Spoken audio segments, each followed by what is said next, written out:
On the screen of my phone was my daughter's latest Instagram post, an official announcement with the caption, "4th month of our relationship." The man in the photo was not a stranger to me. At a party 2 nights ago, this handsome face had flattered me excessively, trying to make me smile. After the party, he had been attentive enough to open the car door for me, slipping his business card into my handbag. My name is Ethan. I hope we can meet again. But that business card did not fulfill his expectations. I threw it into a roadside trash bin. Young, good-looking men like him, looking for shortcuts, are not uncommon. But I do not care for these young men who covet my wealth. However, my daughter Jessica is evidently not very wise. She has been deceived, yet she remains unaware. When I got home, the conversation went as expected. Jessica threw down her chopsticks, which clattered against the porcelain plate. You have no right to judge me. You're in your 40s and change boyfriends more often than I do. Do you even know what love is? I ignored her anger. I'm just telling you, it's normal to date, but you need to be careful about who you trust. Our relationships aren't as complicated and sordid as you think. She said, standing up, the wooden chair scraping loudly against the floor. Young people's relationships might not be as simple as Jessica believes. Over the past 2 months, I had noticed Jessica's fluctuating moods and guessed it was due to her relationship, but I didn't ask much. One weekend, while Jessica was on the phone with a friend in her room, I was working in the study with the door open. He says she's just a friend, but I feel they're too close. I couldn't hear the other side of the conversation, but Jessica replied. Why do you always tell me to break up? You keep saying he's no good, but you don't know him. A few seconds later, Jessica's voice, filled with admiration, came through again. He's perfect. He's good-looking, can paint, and knows so much, like art history. I paused my work to listen as Jessica continued. He's usually good to me, but he has classes and a part-time job, so sometimes he can't always be there for me. After hearing this conversation, I felt Jessica's relationship was doomed. She had placed him on a pedestal, and thus, she wouldn't be cherished. But I didn't plan to interfere or offer guidance because she needed to experience the highs and lows of love herself. It wasn't until I saw the man in Jessica's Instagram announcement that I realized he wasn't in love with her, he was after her money and more. I called Rachel, who had organized the art exhibition 2 nights ago, and subtly inquired about Ethan. Rachel, do you know much about Ethan? A university student, studying art. He says he doesn't have enough money, so he works part-time at the gallery to earn some tuition. Why, are you interested? The way he slipped me his contact information was quite practiced. I suspect he's fishing for wealthy women at your gallery. That's not unusual. You knew all along, didn't you? I couldn't reveal that he was Jessica's boyfriend, so I pretended to be interested, probing Ethan's credentials in the circle of wealthy women. He says he can only handle organizing parties and maybe have a few drinks. Don't get any ideas. Just asking, he's too young. I've seen younger than Ethan. At 43, with some family assets, decent looks, and a career in film production, young men often try to get close to me. So, I'm familiar with these schemes for money and advancement. But Jessica can't discern them and can't extricate herself. Jessica's rebellious nature stems from her father's passing and my busy work schedule. I can't openly criticize her relationship, fearing it would trigger her rebelliousness. I can only caution her to be careful about who she trusts, to avoid being deceived and used. It wasn't until I discovered Jessica's psychological consultation report that I realized how malicious and cunning Ethan was. Jessica simply couldn't handle him. I had to give her a push to make her see the true nature of this deceitful person and the dirty deeds he had done. I asked my secretary to retrieve the spending records of the supplementary card from the bank. Since Ethan had latched onto Jessica, she must have spent a considerable amount of money on him. When the spending records were placed in front of me, I couldn't help but frown. There weren't many records available, but the total amounted to around 300,000 yuan. I dialed Jessica's number. As soon as the call connected, before I could say anything, I heard her angry voice on the other end. Mom. Why did you put a limit on my bank card? Yes, not only am I limiting your bank card, but I'm also canceling the supplementary card. I informed Jessica of my decision, and she responded with a tearful shout. Go ahead and cancel it. I have hands and feet, I won't starve without your money. Since that call, Jessica hadn't contacted me for nearly 10 days. Jessica stayed in her university dormitory, so we didn't see each other often. This weekend, Jessica came home. I noticed her eyes were swollen, and she had lost a significant amount of weight, which worried me. Jessica, how are things at school? What's there to be good or bad about? It's all the same. She replied, shutting the door to her room as soon as she entered. The door stopped just an inch from my nose. I felt a pang of sadness, but, concerned for my daughter, I knocked on the door again. If you're unhappy about something, talk to me. The door opened. Fine, restore my supplementary card, and I'll be happy. Jessica grabbed 2 Hermes bags and brushed past me, heading downstairs. She slammed the front door shut with a loud bang as she left. Jessica had turned her room, which the housekeeper had tidied up, into a mess. I went in to straighten it up again. I noticed that the Patek Philippe watch I had given her for her 18th birthday, which she cherished, was missing. Recalling the 2 Hermes bags she took with her when she left, I realized Jessica intended to sell these luxury items at a second-hand store. Although the supplementary card was cancelled, the monthly allowance I gave her was more than enough for her daily expenses and to buy 1 or 2 luxury items. There was no reason for her to be short on money by mid-month unless she was still spending on her boyfriend. Anger surged within me, and I was about to call Jessica when I noticed a hospital consultation report on the floor under the dressing table. I unfolded it and saw the words, "depressive mood, mild anxiety," written on it. The consultation date was just a day ago. Jessica's emotional fluctuations due to this relationship were extreme. Initially, I thought it was because she lacked experience in relationships and got overly attached, but now it seemed more complicated.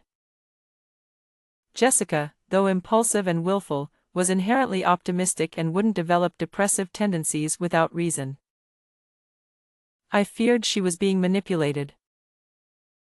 For a moment, I was stunned, then overwhelmed with anger, and I couldn't help but let out a cold laugh. Ethan, this possibly fake name belonged to a self-important little trickster, the likes of which I'd seen many times before. Using a bit of mediocre charm to scheme. If it were just a fair transaction, a simple exchange, it wouldn't be so vile. But exploiting someone's feelings with... I called Rachel to ask for Ethan's contact information. She teased me a bit before giving me his number and sharing some expected news. He's been getting quite close to Mr. Robinson's daughter. Can you still keep him at the gallery? No, I may be used to such things, but no one should be doing shady stuff under my watch. Indeed, it's better to avoid unnecessary trouble. But I wouldn't say that out loud. Instead, I smiled and said, Next time, let's go play golf. After hanging up, I sent a message to Ethan. This is Sarah. I'd like to invite you to dinner at 7 p.m. See you at the school gate. I didn't ask for his confirmation because I knew Ethan would come. Not only had I cancelled Jessica's supplementary card, cutting off his financial support, but in this circle, he couldn't afford to offend those with money and resources by refusing such invitations. At 7 p.m., I arrived at the south gate of Ethan's school. He seemed to have been waiting for a while. I called him to get in the car. Get in, Ethan. Once inside, Ethan took off his mask and hat. I remember you. You're very beautiful. Such sweet talk, what woman wouldn't like it? I enjoyed the compliment and smiled. Mask and hat, huh? You seem quite nervous. Because it's at the school gate. Next time, we'll meet somewhere else so you won't feel uncomfortable. We arrived at a private restaurant with dim lighting and few patrons, a perfect place for a discreet meeting. Ethan seemed at ease in such an environment. He first praised my outstanding demeanor and then asked about the perfume I was wearing. It makes one want to keep smelling it. Do you always talk to women like this? Like what? You're too good at pleasing people. I said, not looking at him as I ate my porridge. Ethan placed a peeled shrimp on my plate. I'm not like this with everyone. It's because you left a strong impression on me. Don't you have a girlfriend? No, I prefer older women. He looked at me with just the right amount of shyness, his eyes filled with a tender affection that would make anyone feel he had genuine feelings for them. Really? Young girls are pure and innocent. How can you not be tempted? I ignored his charming demeanor. A hint of embarrassment flashed across Ethan's face, but he quickly composed himself and replied. Young girls can be a bit boring. They're too simple, so there's no desire to explore. It seemed Ethan had done his homework on women old enough to be his aunt. His words were perfect, neither too flattering nor too humble. But was that the truth? No, it was because women our age were more willing to spend money and provide resources for him. I smiled without saying a word and handed him a gift bag. Open it. Ethan thanked me and opened the bag to find a Hermes belt. The gift of a belt carries a certain implication. Ethan clearly understood but looked troubled. I knew that under Jessica's financial support, his appetite had grown. But I had no intention of spending more money, not even to manage him. Italy, Film Festival. You have a good look, you might find other opportunities. Ethan's eyes lit up at this, and his demeanor changed. He happily put away the belt and moved to sit beside me. You're so kind. He whispered in my ear, his breath light and teasing. Despite his affectionate behavior, I ignored him and stood up to leave. Let's go. I'll take you back to school before the dorm closes. The 2 peeled shrimp lay untouched on the plate. I don't eat dirty things. After returning home, I called my daughter, Jessica, to inform her about my upcoming trip. Jessica, I'll be attending a film festival for over 10 days. Can you come home tomorrow? Early the next morning, Jessica arrived, seemingly in high spirits. Mom, when will you be back? Can you buy me a bag and bring me 2 boxes of chocolates? Of course, dear. Sitting down with 2 old photo albums. Jessica, I found some photos of you when you were little a few days ago. Aren't those photos all at the old house? I haven't seen them in years. They've always been here. It's just that Mom has been too busy to look through them with you, placing the albums between them, and opening one. Look, this was taken when you were 100 days old. Your dad took this photo. Back then, your dad and I were struggling with our startup and we didn't have much money, but we wanted to document our precious daughter's growth. So we bought the best camera film we could afford. Jessica leaned closer to the album, flipping through the pages. Mom, look. This one was taken when you and Dad took me to learn self-defense. It was taken at the end of the course.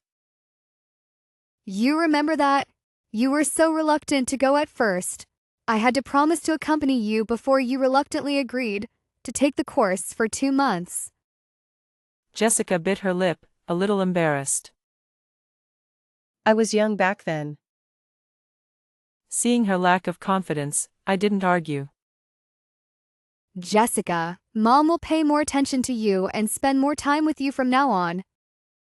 What's gotten into you? Why so sentimental all of a sudden? Mom has been thinking a lot lately. I didn't take care of your feelings after your dad left. You are the most important person in the world to me. Taking her hand and gently patting it, I know you feel upset when I have a boyfriend. I'll be more considerate of your feelings in the future. I'm not against it. You've been alone since Dad left 8 years ago. I understood when you started dating 3 years ago, but you spent too little time with me.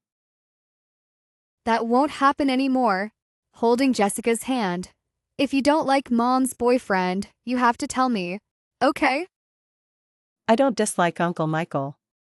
As long as he treats you well, that's all that matters. Michael is my current boyfriend. We've been dating for almost 2 years. And what about you? How's your relationship going? Jessica looked a bit shy and unsure of where to start. I don't really know. Mom is your support. Don't try to handle everything on your own. Revealing the truth might be hard for Jessica to accept, but I need her to know that her mother is her rock. In the evening, after taking a shower, I walked out of the bathroom.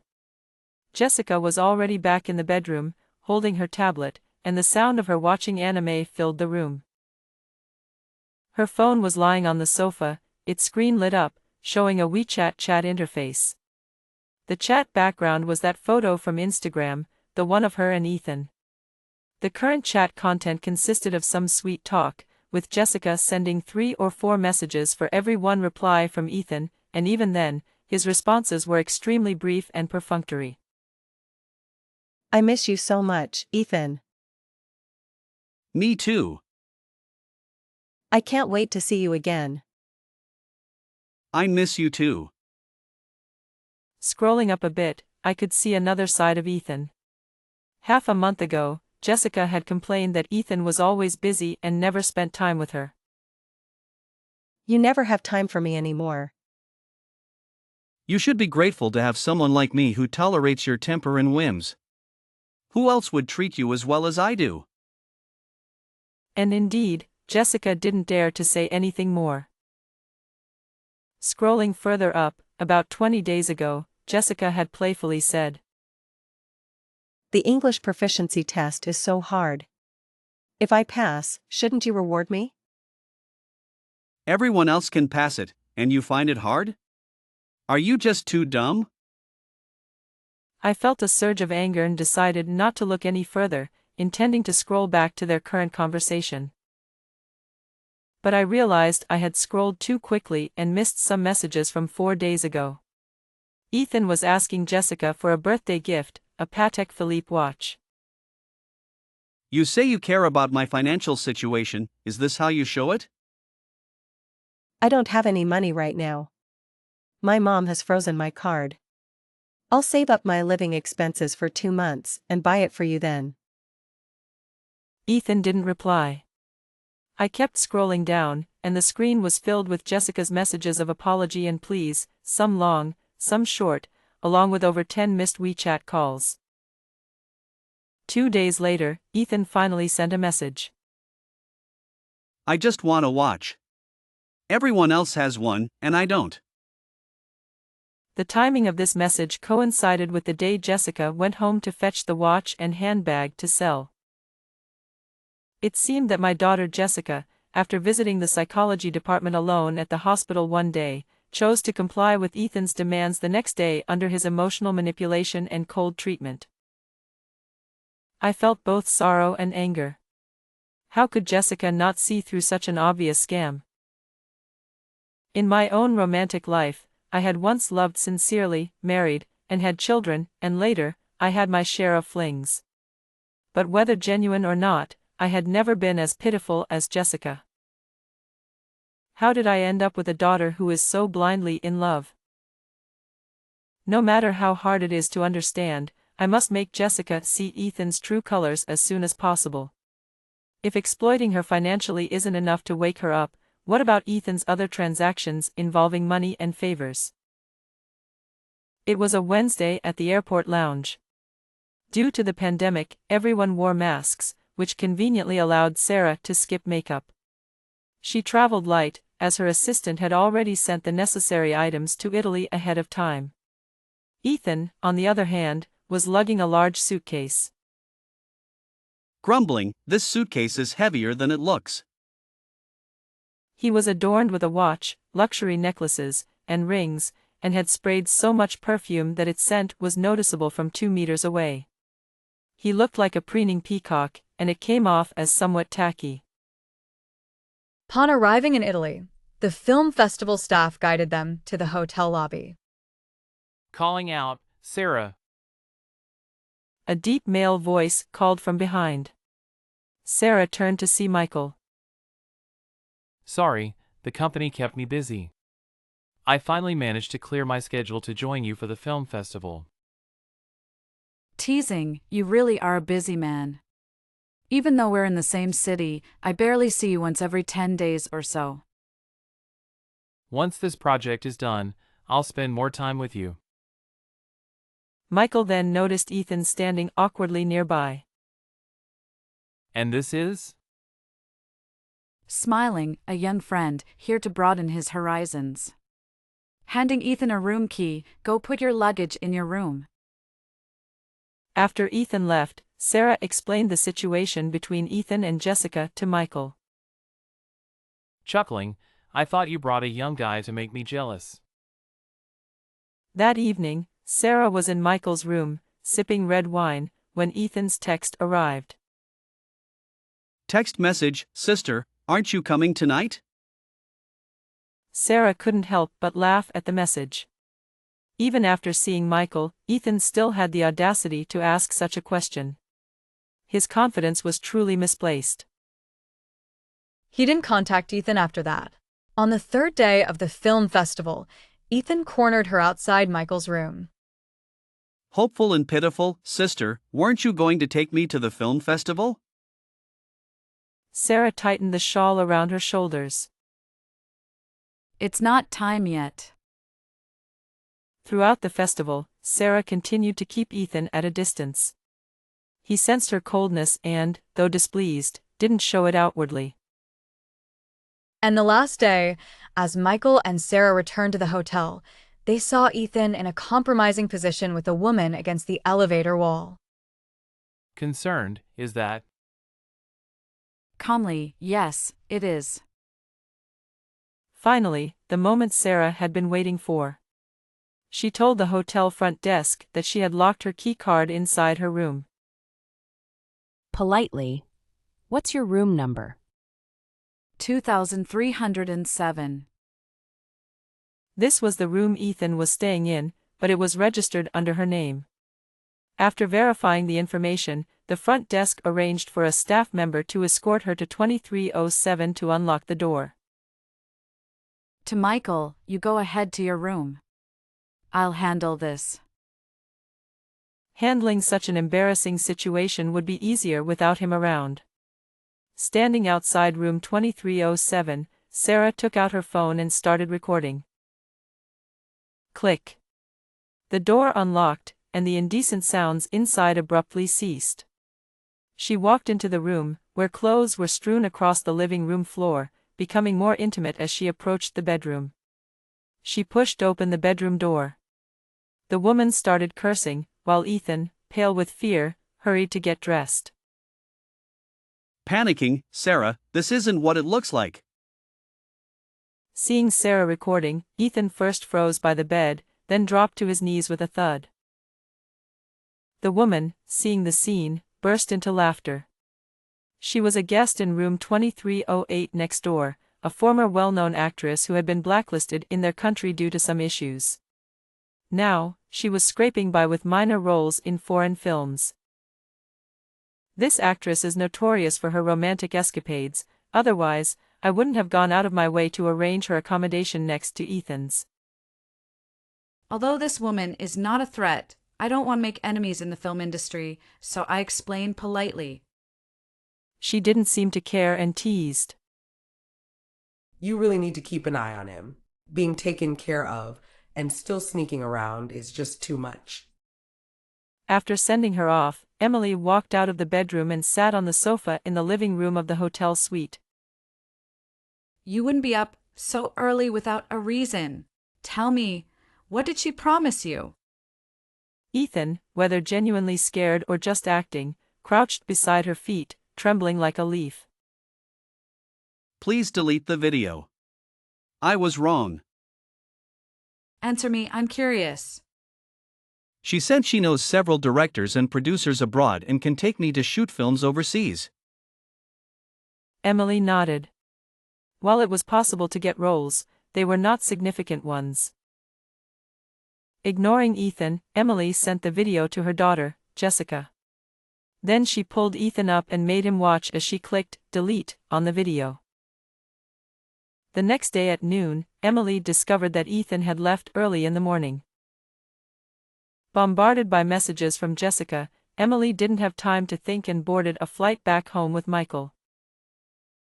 Jessica was indeed waiting for her at home, looking terrible.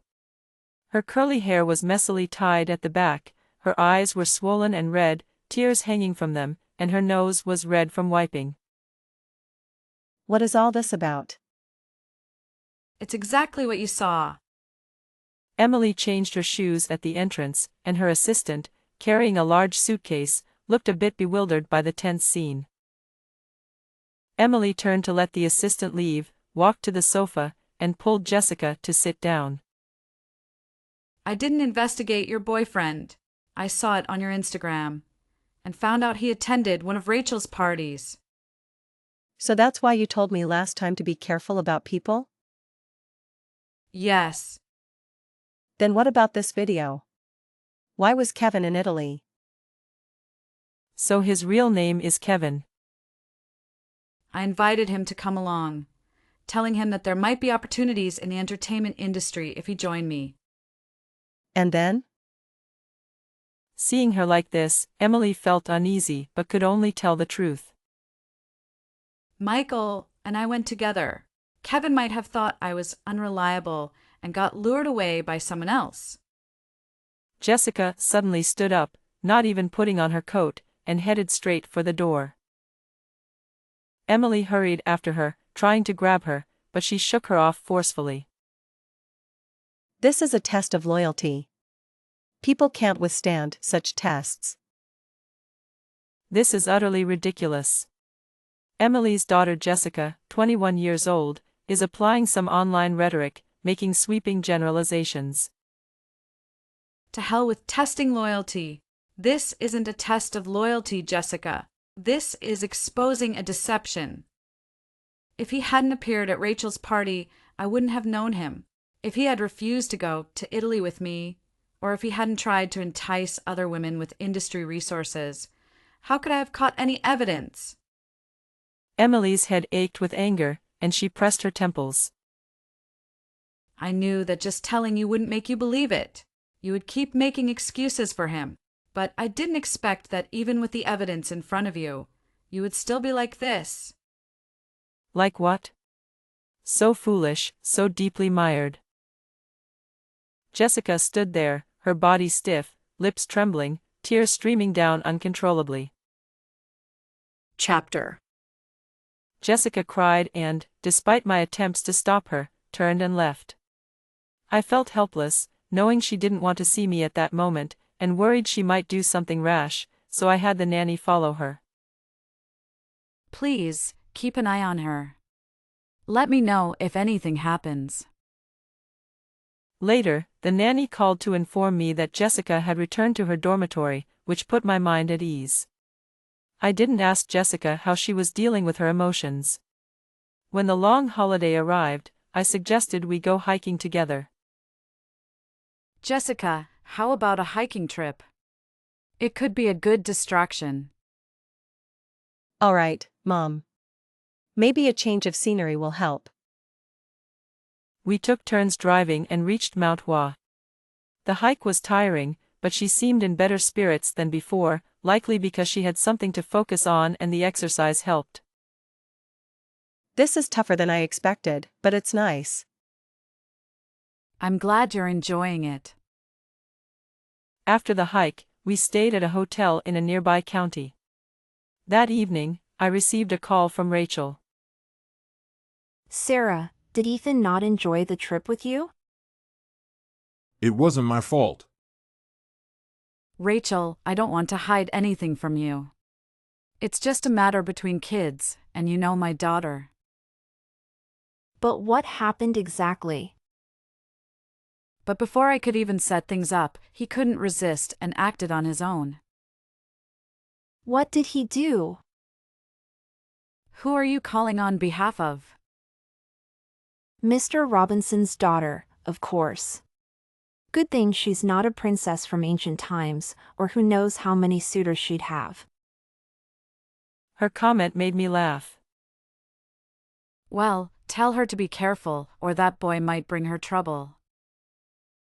After hanging up, I sat cross-legged on the sofa, shaking my head with a chuckle.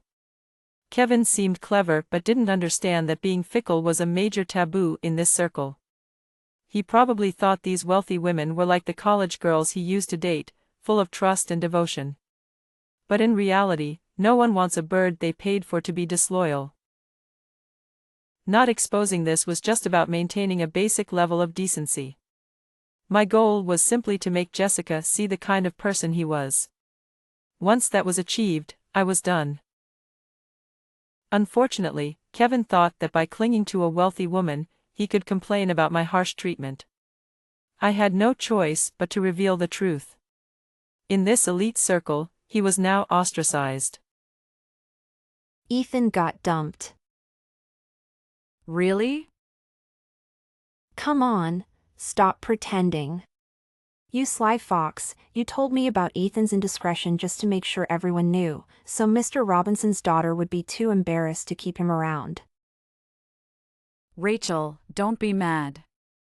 I'll gift you a newly acquired tea set, elegant and perfect for you. She happily accepted and left with the movie preview.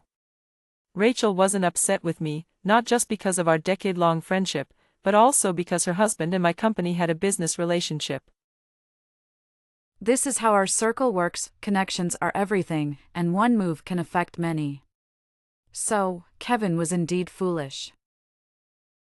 But while I knew he was foolish, I hadn't anticipated he would be a gambler willing to risk everything. When I received a call from my daughter, Jessica, I was with my boyfriend, Michael, picking out wallpaper for his new home. Mom, what should I do? Her voice choked with tears, making it hard for me to understand her. I signaled to Michael and then stepped out of the furniture store. Whatever is, don't panic. There's nothing that can't be solved. Jessica's sobs quieted down. Kevin said he would release my photos. At first, I didn't understand what she meant by photos, but then it hit me.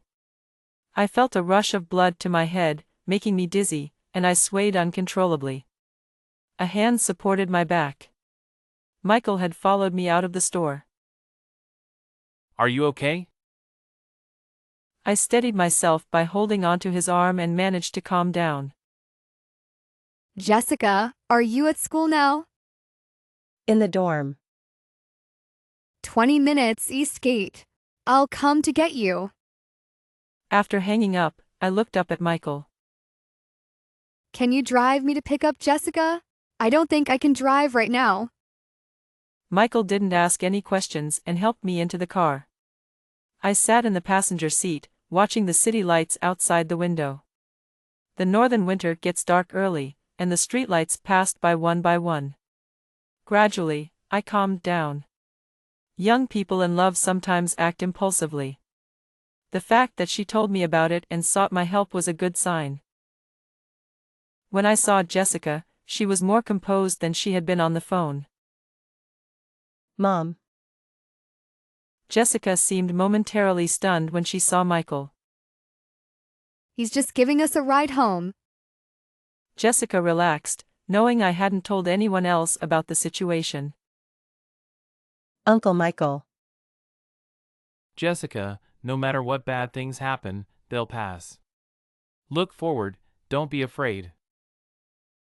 After we got home, Michael left. I then asked Jessica for details. What happened? It was 2 months ago, on our 100th day together. We skipped class and went to the neighboring province for 3 days.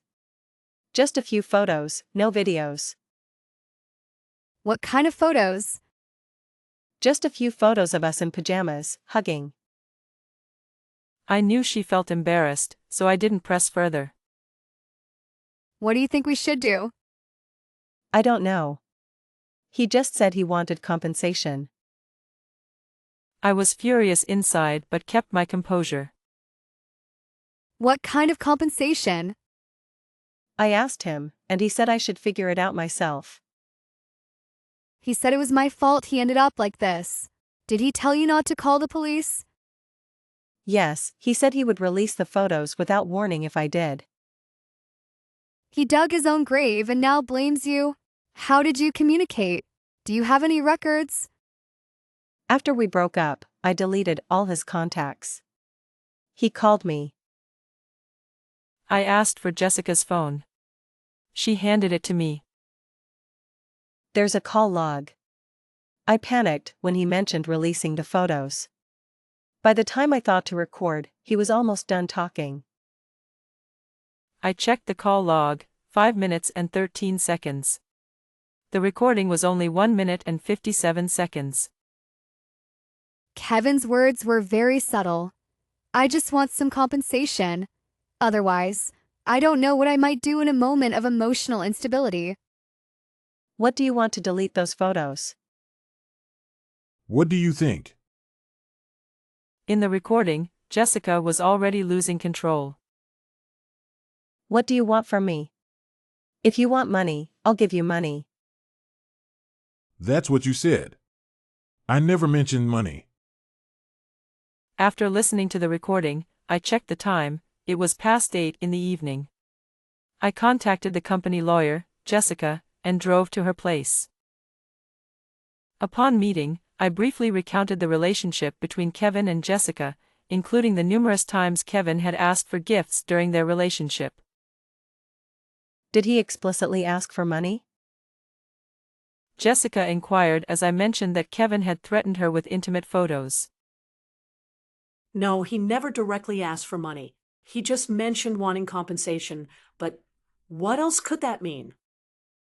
I played the recording from Jessica's phone for her. After listening, Jessica's expression remained serious. In this situation, we can't accuse him of extortion since he didn't explicitly demand money. So, what should we do now? The guidance from a professional made me feel more at ease in dealing with an unfamiliar situation. You can contact the police. They can help delete the photos. Jessica handed me a cup of hot tea to warm my hands. What if Kevin has backups and threatens you again or releases them? I had to consider this possibility because I knew Jessica might not be able to handle it if the photos were leaked. If he does that, we can sue him.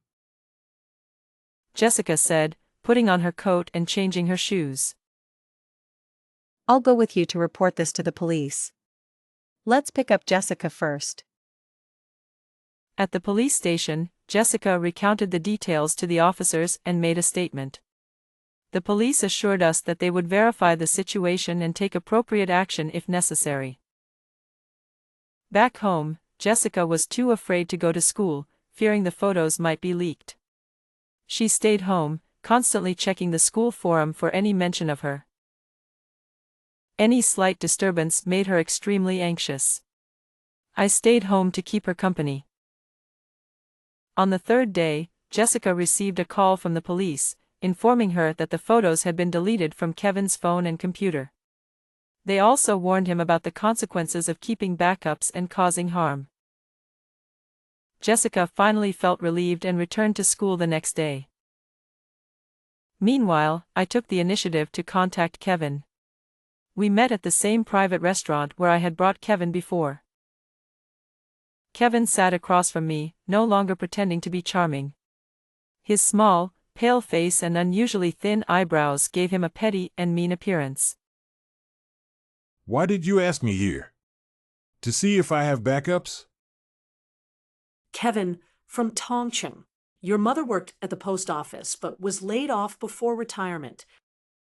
I watched his face turn from shock to anger. Your father ran a small shop called Huimin Supermarket, right? It wasn't easy to dig up information from over a decade ago. What do you want? Kevin stood up, leaning on the table, trying to appear intimidating. However, his eyes betrayed his uncertainty, not matching his aggressive posture.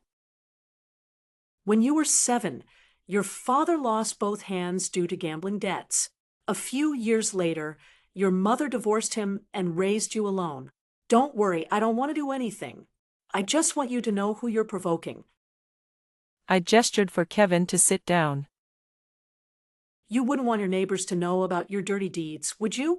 One look from each of them could make your mother's life unbearable. Kevin tried to maintain his composure, but his voice was shaky. What if you tell them? You have no evidence. Who would believe you? In this world, as long as there are enough people watching, they can create a story out of nothing. It's not hard to prove something that actually happened.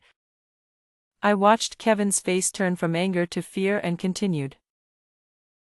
I've gathered all the evidence, including your photos with wealthy women and the video from the Italian Film Festival that you thought you deleted. Think carefully, young man. Don't ruin your life. I picked up my handbag and left. Did I really have that video? No, I didn't. I had deleted the video and never mentioned his demands for expensive gifts or his behavior at the Italian Film Festival to anyone. I never truly intended to ruin him, always leaving some room for maneuver. But Kevin had cornered himself. Jessica seemed to have matured after the incident. She focused on her studies, seriously planned her future career path, and even during her winter internship at the company, she humbly sought advice and received widespread praise. In the second half of her junior year, she went to a university in Singapore as an exchange student. She would occasionally call me, saying she had met new friends but wanted to take her time getting to know them better, no longer engaging in shallow conversations. This seemed like a good thing, but I was a bit worried. Finally, after Jessica returned from her exchange program, I noticed the problem. During dinner, Jessica's phone vibrated, but she hung up the call once again. This was the 7th call she had hung up in a week since returning home, one each day. However, her face did not show annoyance but rather a complex expression, a mix of restraint and a hint of anticipation. She was hoping for the phone to ring again. If you want them to call, why do you keep hanging up? I don't. Seeing Jessica's conflicted expression, it didn't seem like the simple push and pull of a budding romance. Are you having issues with a new boyfriend from Singapore? Just a regular classmate. I don't have a boyfriend.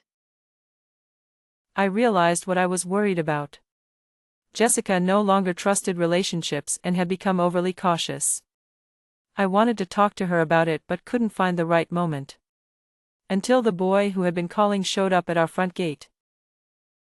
One day, as I drove home from work, I saw a tall young man sitting on the lawn outside our house. I guessed his identity and approached him. Ma'am, I'm Jessica's classmate, Daniel. A classmate from Singapore? I continued to ask while observing him. Tall, well-featured, and polite, he made a good first impression. Yes, I'm also an exchange student. I invited Daniel inside and went upstairs to knock on Jessica's bedroom door. If there's something to discuss, come downstairs and talk it out. Leaving someone outside is not right. To give the young people some space to communicate, I didn't go back downstairs but returned to my study. However, I could vaguely hear bits of their conversation. You kissed me at the farewell party and then ignored me. What does that mean? I was drunk. Jessica offered this excuse, which even I found unconvincing. This girl was clearly trying to deny it. Daniel must have been quite upset, as he remained silent for a while before speaking again. I know you have feelings for me. I can sense it. But I don't understand why you're acting this way. Jessica didn't respond. I was getting anxious listening from behind the wall but couldn't do anything about it. I decided to go downstairs to get some fruit to ease the tension. Just as I opened the door, I heard Daniel speak again. I like you, which is why I kept calling you and even asked your classmates for your address to find you. After saying this, he let out a self-deprecating laugh, as if mocking himself. But you're making me feel like you're playing hard to get. Maybe I misunderstood. But if you like me, please don't toy with me. Standing at the study door, I heard a loud bang as the door closed. Daniel had left. That evening, I went to Jessica's bedroom. She was sitting on the bed, holding a tablet, but when I got closer, I saw that the tablet was turned off. Jessica, do you have some time to talk with Mom? I sat on the edge of the bed. Sure, Mom. She put the tablet aside and snuggled up next to me, resting her head on my lap. As a friend, I want to ask you something. Do you really not like that boy from this afternoon? Jessica didn't answer for a while. When she finally spoke, her expression was conflicted. I don't know. How can you not know? I gently probed, stroking her hair as I spoke. I did feel something, but I think we might not be right for each other. Why not? Maybe I can stay rational when I'm not in love, but once I fall for someone, I can't control myself. Jessica said with a wry smile. I couldn't control myself when I was young either. Who can stay rational when they're in love? I patted Jessica's shoulder, just like I used to do when I put her to sleep as a child. Mom, it's different. Jessica sat up and held my hand. I get jealous easily. I feel happy when he is happy and sad when he is sad. I want to take care of him. After a pause, Jessica continued. That's why I think I shouldn't fall in love.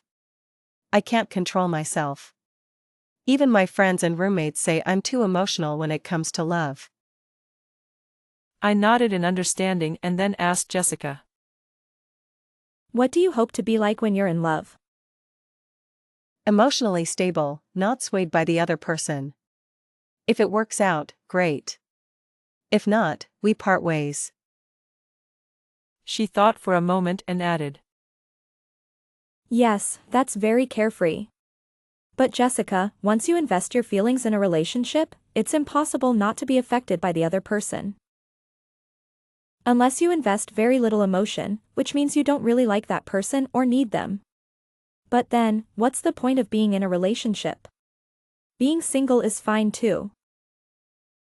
I looked down and patted Jessica's hand that was in mine. A good relationship won't turn you into someone overly emotional. It will keep you emotionally stable and help you face challenges together. Like you and Uncle Michael? Probably. He's the only person I've truly liked after your father. Thinking of Michael, a wave of sweetness and reassurance washed over me. So, Jessica, go ahead and fall in love. Don't be afraid.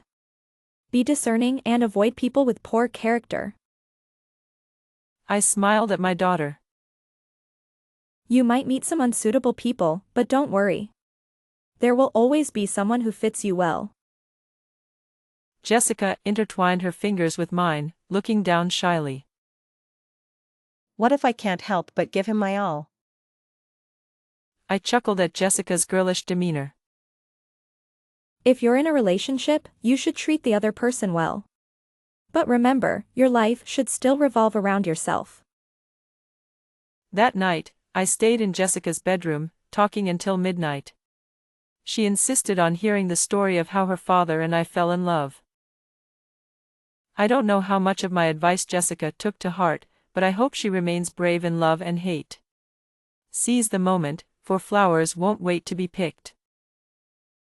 Jessica is about to graduate from her postgraduate studies, and with her enthusiastic support, Michael and I are also planning to settle down. After the wedding, we decided to travel to the UK.